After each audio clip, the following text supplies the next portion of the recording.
प्राण प्रिया उमा के ये वचन सुनकर श्री भोलेनाथ उन्हें साथ लेकर इंद्रप्रस्थ को चले और वहां कृष्ण सखा अर्जुन के महल के द्वार पर जाकर द्वारपाल से पूछा, कहो इस समय अर्जुन कहाँ हैं? उसने कहा, इस समय महाराज शयनागार में पौड़े हुए हैं। यह सुनकर पार्वती जी ने उतावली में कहा, तो अब हमें उनके दर्शन कैसे हो सकेंगे? प्रिया को अधीर देखकर श्री महादेव जी ने कहा, देवी भक्त को उसके इष्ट देव भगवान के द्वारा ही जगाना चाहिए, अतः मैं इसका प्रयत्न करता हूँ। तदनंतर उन्होंने समाधिस्थ होकर प्रेमाकर्षण द्वारा आनंद कंद श्री व्रजचंद्र को बुलाया और कहा, भगवान कृपया अपने भक्त को जगा दीजिए, देवी पार्वती उनका दर्शन करना चाहती हैं। श्री महादेव जी के कहने से श्याम सुंदर तुरंत ही मित्र उद्धव, देवी रुक्मिणी और सत्यभामा सहित अर्जुन के शयनागार में गए। भाई कृष्ण को आया देखकर सुभद्रा हड़बड़ाकर उठ खड़ी हुई और उनकी जगह श्री सत्यभामा जी विराजमान होकर पंखा डुलाने लगी। गर्मी अधिक थी, इसलिए भगवान का संकेत पाकर उद्धव जी भी पंखा हाँकने लगे। इतने में ही अकस्मात सत्यभामा और उद्धव चकित से होकर एक दूसरे की ओर ताकने लगे। भगवान ने पूछा, तुम लोग किस विचार में पड़े हो? उन्होंने कहा, महाराज आप अंतर्यामी हैं, सब जानते हैं, हमसे क्या पूछते हैं? भगवान श्री कृष्ण बोले, बताओ तो सही क्या बात है? तब उद्धव ने कहा कि अर्जुन के प्रत्येक रोम से श्री कृष्ण की आवाज आ रही है। रुक्मिणी जी पैर दबा रही थी, वे बोली, महाराज पैरों से भी वही आवाज आती है। भगवान ने समीप जाकर सुना तो उन्हें भी स्पष्ट सुनाई दिया कि अर्जुन के शरीर के प्रत्येक रोम से यही जय कृष्ण कृष्ण की ध्वनि निकल रही है। तब तो भगवान उस जगाना भूलकर स्वयं भी उसके प्रेम पाश में बंध गए और गदगद होकर स्वयं उसके चरण दबाने लगे।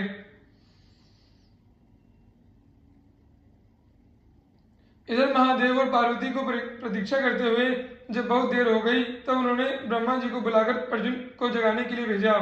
किंतु अंतःपुर में पहुंचने पर ब्रह्मा जी भी अर्जुन के रोम रोम से कृष्ण कृष्ण की ध्वनि सुनकर और स्वयं भगवान को अपने भक्त के पांव पलटते देखकर अपने प्रेमावेश को न रोक सके एवं अपने चारों मुखों से वेद स्तुति करने लगे।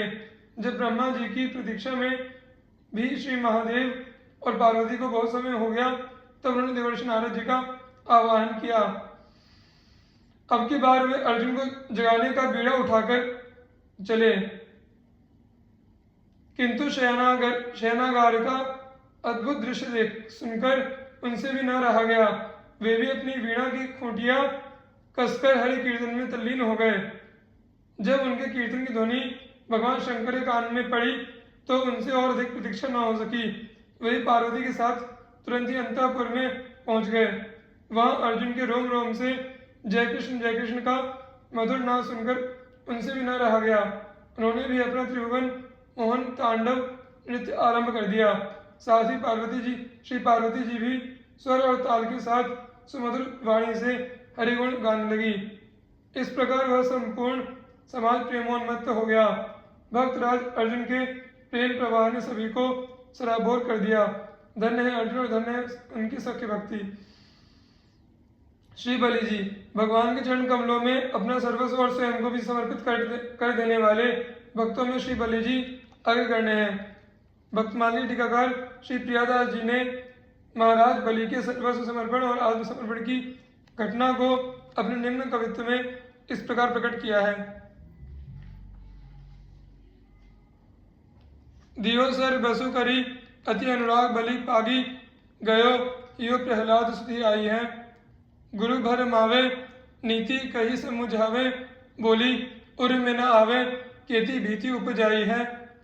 कयो जोई कियो साचो भावपन लियो अहो दियो डर हरिहु ने मति न चलाई है।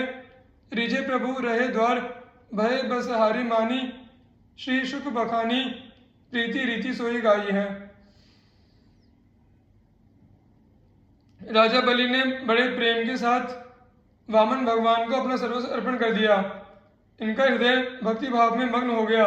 इन्हें अपने पितामह भक्तवर प्रहलाद की याद आ गई कि उन्होंने कितने संकट सहे थे और मेरे ऊपर वैसा एक भी एक भी संकट नहीं आया है।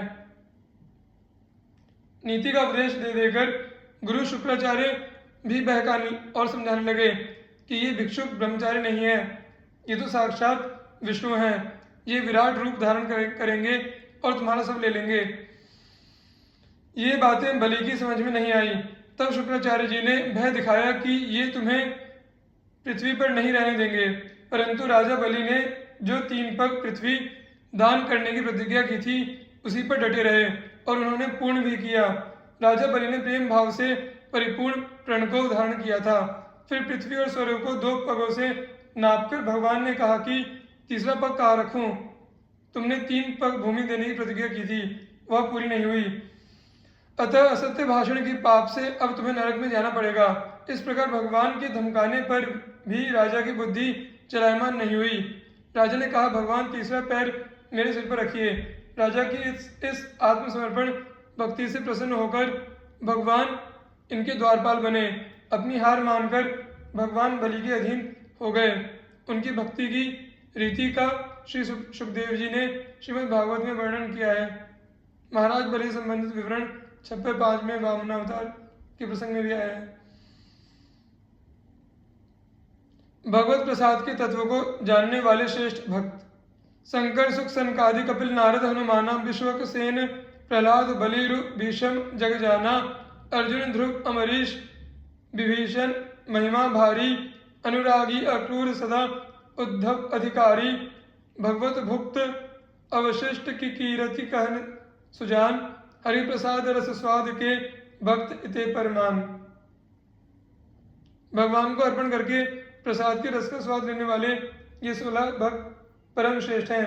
शंकर जी, सुखदेव जी, सनकादिक जी, कपिल जी, नारद जी, हनुमान जी, विश्वक्सेन जी, प्रहलाद जी, बलि जी, भीष्म जी, अर्जुन जी, ध्रुव जी, अम्बरीश जी, विभीषण जी, अक्रूर जी और उद्धव जी। इनको संपूर्ण जगत जानता है। इनकी बड़ी भारी महिमा है। ये सभी सर्वदा प्रसाद के अधिकारी हैं। ये भगवत प्रसाद की महिमा को भली भांति जानते हैं, उनका वर्णन करते रहते हैं। भगवान का भोग लगाकर प्रसाद इन्हें अवश्य अर्पण करना चाहिए।